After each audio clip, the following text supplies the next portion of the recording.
आदरणीय बंधुओं, माताओं व मेरी प्यारी बहनों, राधे राधे। आपका हमारे YouTube चैनल पर बहुत बहुत स्वागत है।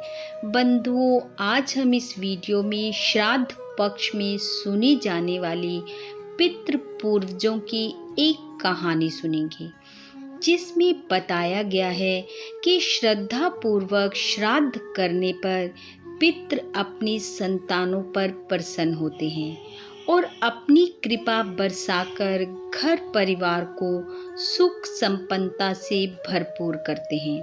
कहानी सुनने के बाद यदि आप हमारे चैनल पर नए हैं तो हमारे चैनल को सब्सक्राइब करें, बेल आइकन को प्रेस करें ताकि हमारी वीडियो के नोटिफिकेशन सबसे पहले आप तक पहुंचे।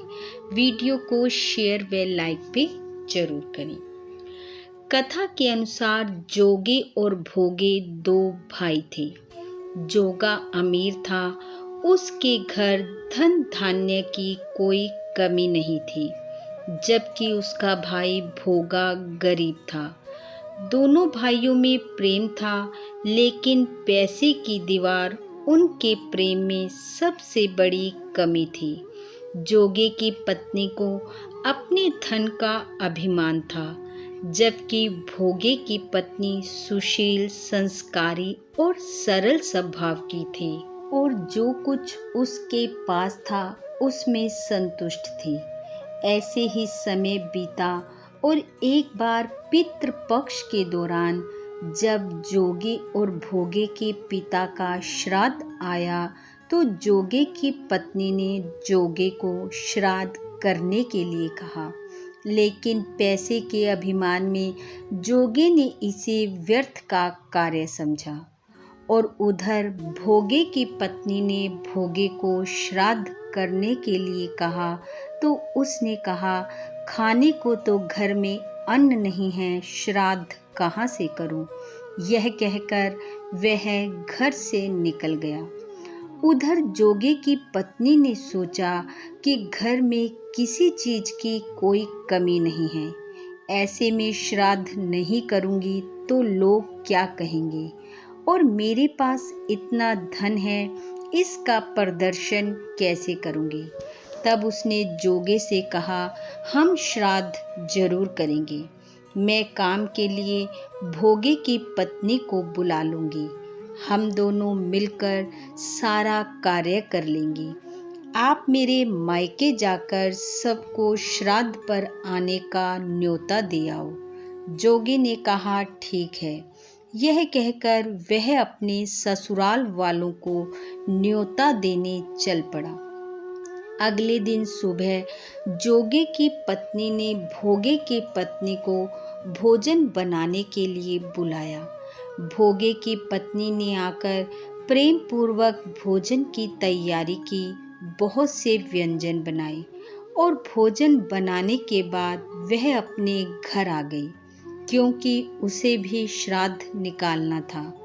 जोगे की पत्नी ने उसे एक बार भी नहीं रोका कि तुम सब परिवार यहीं शामिल हो जाओ, श्राद्ध करो और फिर भोजन करके जाओ, जबकि वह भोगे की आर्थिक हालात अच्छी तरह जानती थी, लेकिन उसने उसे नहीं रोका। कुछ समय बाद ही जोगे के ससुराल वाले घर आ गए और आते ही खाने पीने में लग गए। इतने में पितरों का धरती पर आगमन हुआ और जोगे और भोगे के पितर पहले जोगे के घर पहुंचे, क्योंकि वह बड़ा पुत्र था। वे क्या देखते हैं, वहां तो जोगे के ससुराल वाले खा पी रहे हैं। पितरों के भोजन करने से पहले ही वहां हर कोई भोजन कर रहा है। पितृ उदास होकर भोगे के घर पहुंचे, लेकिन वहां भी भोजन के नाम पर कुछ नहीं था, बस पितरों के नाम की अंगियारी दे रखी थी।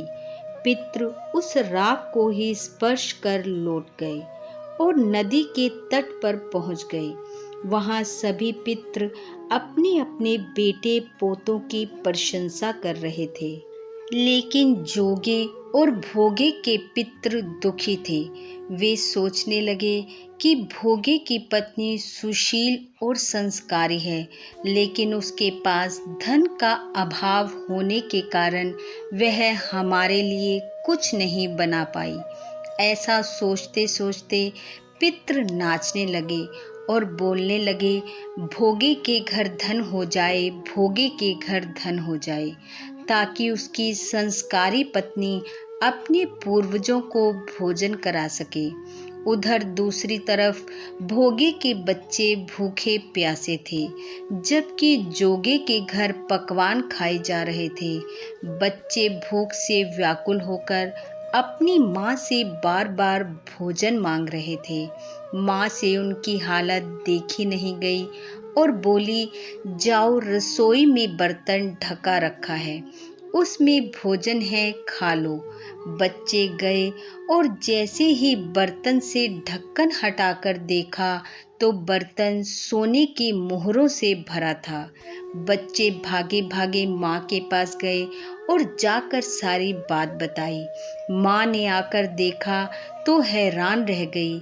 इतने में भोगा भी आ पहुंचा और ये सब देखकर खुशी से झूम उठा और बोला, ये हमारे पितरों का प्रभाव है, ये सब उनकी कृपा से हुआ है। फिर भोगे और उसकी पत्नी ने पितृ पूर्वजों को प्रणाम किया और हर वर्ष अपने पितरों का पिंड श्राद्ध तर्पण श्रद्धा भाव से करने लगे। उनके घर में पूर्वजों की कृपा से धन धान्य सुख समृद्धि के भंडार भर गए। इस प्रकार बंधुओं, श्राद्ध पितरों के प्रति हमारी श्रद्धा है, हमारे मन के भाव हैं। इसलिए यदि घर में धन धान्य की कमी नहीं है तो विधि पूर्वक उनका श्राद्ध तर्पण आदि करें, और यदि घर में आर्थिक तंगी है तो भी श्रद्धा पूर्वक जो हो जितना हो भाव पूर्वक करें। शीघ्र ही आपके पितरों की कृपा आप पर बरसेगी और उनकी कृपा से घर सुख संपन्नता से भरपूर हो जाएगा। आप सभी पर आपके पितृ पूर्वजों का आशीर्वाद बना रहे।